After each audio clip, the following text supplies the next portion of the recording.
السلام علیکم ناظرین، میری جانب سے آپ تمام کو پرخلوص سلام۔ میں ہوں رضوانہ عبید اور آپ دیکھ رہے ہیں قلب سلیم۔ اور آج ہماری گفتگو کا موضوع ہے بیت المقدس اور فلسطین کی تاریخ۔ بیت المقدس جس کے معنی پاک گھر ہیں، اور اس کی تاریخ یہ ہے کہ اکثر انبیاء یہیں مبعوث ہوئے اور حضرت داؤد علیہ السلام اور حضرت سلیمان علیہ السلام یہیں مدفون ہیں۔ یہ دنیا کا واحد شہر ہے جس کو مسلمان، یہودی، عیسائی تینوں مقدس مانتے ہیں۔ یہودیوں کا یہ عقیدہ ہے کہ یہ وہ جگہ ہے جہاں سے کائنات کی تخلیق ہوئی۔ یہیں حضرت ابراہیم علیہ السلام نے اپنے بیٹے کی قربانی کی تیاری کی تھی۔ یہاں مغربی دیوار جو یہودیوں کی ہے وہ اس کو مذہبی مانتے ہیں، جو حضرت سلیمان علیہ السلام کی ہیکل سلیمانی کا کچھ بچا ہوا حصہ ہے۔ اور عیسائی کہتے ہیں کہ یہیں حضرت عیسیٰ علیہ السلام پیدا ہوئے، اور مسلمان کہتے ہیں کہ آپ صلی اللہ تعالی علیہ وسلم ہجرت کے بعد 17 ماہ تک یہیں رک کر کے نماز پڑھاتے رہے، یعنی کہ یہ مسلمانوں کا قبلہ اول بھی ہے۔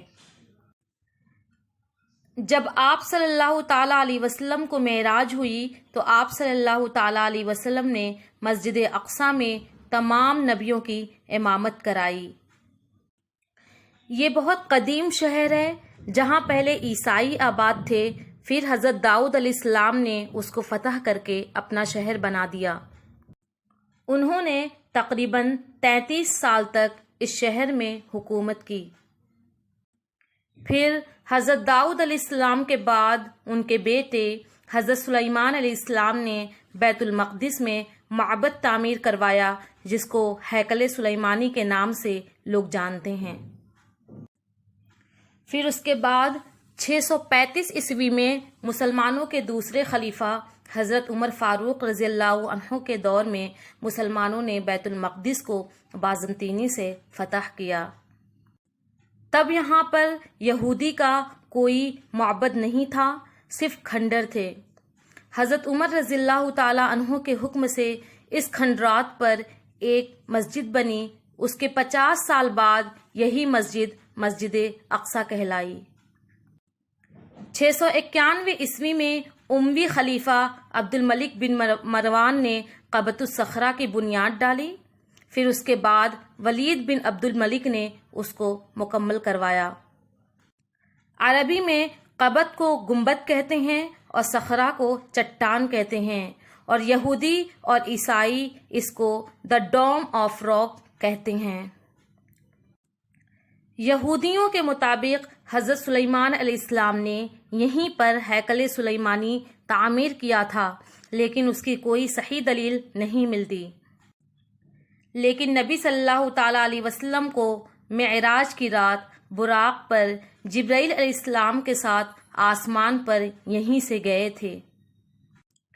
1099 عیسوی میں پہلی صلیبی جنگ کے بعد جب عیسائیوں کا بیت المقدس پر قبضہ ہو گیا تو انہوں نے مسجد اقصیٰ میں بہت رد و بدل کیا اور اس کا نام معبد سلیمان رکھا، اور گرجا گھر بھی تعمیر کروایا۔ سلطان صلاح الدین ایوبی نے قبلہ اول کی اہمیت کو سمجھتے ہوئے کئی جنگیں لڑیں اور بالآخر 1187 عیسوی میں بیت المقدس پر فتح حاصل کی اور محراب اور مسجد کو دوبارہ تعمیر کیا جو انہوں نے رد و بدل کیا تھا۔ اس کے بعد 1229 عیسوی میں مملوک حکمراں الکامل نے بغیر لڑے بیت المقدس کو عیسائیوں کو دے دیا، لیکن اس کے 15 سال بعد 1244 عیسوی میں خوارزمیہ نے پھر سے بیت المقدس کو حاصل کیا، اور اگلے 673 برس تک یہ شہر مسلمانوں کے پاس رہا۔ اس کے بعد 1517 میں سلطان سلیم نے بیت المقدس کو عثمانی سلطنت میں شامل کر لیا۔ 1517 سے 1917 تک یہ شہر عثمانی سلطنت میں تھا۔ پھر اس کے بعد یہودی لیڈر تھیودورس نے 1897 میں صہیونی تحریک کی بنیاد ڈالی اور سلطان عبد الحمید دوم کو باقاعدہ پیغام بھجوایا کہ یہودی سلطنت عثمانیہ کے تمام قرضے ادا کرنے کو تیار ہیں، آپ فلسطین کو یہودیوں کا قومی وطن بنانے کی اجازت دے دیں۔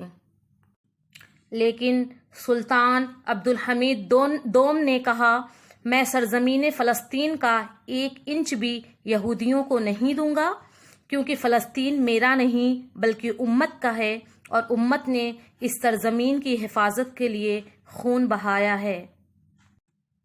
یہودیوں نے سلطان عبد الحمید دوم کی یہ بات سن کر سلطان عبد الحمید کی خلافت کا تختہ پلٹنے کی سازش شروع کر دی، اور بالآخر 1909 کو سلطان عبد الحمید کو معزول کر کے ہمیشہ کے لیے جلا وطن کر دیا گیا۔ یہ واقعہ یہودیوں کے لیے خوشی و مسرت کا باعث بنا، اور 1917 میں برطانیہ جنرل نے قبضہ کر لیا، اور پھر اس کے بعد 1924 میں پوری طرح سلطنت عثمانیہ کا خاتمہ ہو گیا۔ اب فلسطین پوری طرح یہودیوں کے قبضے میں تھا، اور پوری دنیا سے یہودی لا کر آباد کیے گئے۔ 29 نومبر 1947 میں اقوام متحدہ نے فلسطین کی تقسیم کا منصوبہ قبول کر لیا، اور نہ صرف فلسطین بلکہ بیت المقدس کو بھی 2 حصوں میں تقسیم کر دیے گئے۔ مشرقی حصہ فلسطینیوں کو اور مغربی حصہ یہودیوں کے حوالے کر دیا گیا۔ 1947 میں مغربی فلسطین کے یہودیوں نے اسرائیل کے قیام کا اعلان کیا۔ عرب ملکوں کے لیے یہ بات قابل قبول نہ تھی۔ بیت المقدس پہ انہوں نے حملہ کیا، لیکن ان کو شکست ہوئی۔ اس کے بعد 1967 کی جنگ میں اسرائیل نے مشرقی حصہ پر بھی قبضہ کر لیا جو فلسطینیوں کا تھا۔ بین الاقوامی برادری آج بھی اس کو غیر قانونی سمجھتے ہیں۔ 1950 سے یہودی پارلیمان نے اس کو دارالحکومت تسلیم کر لیا۔ اس کے بعد امریکی صدر ڈونلڈ ٹرمپ نے 1917 کے 100 سال بعد یعنی سن 2017 میں یہ اعلان کیا کہ بیت المقدس اسرائیل کا دارالحکومت ہے۔ آج بھی فلسطینی ایک صلاح الدین ایوبی کے انتظار میں ہیں کہ کوئی آئے اور دوبارہ بیت المقدس کو فتح کرے۔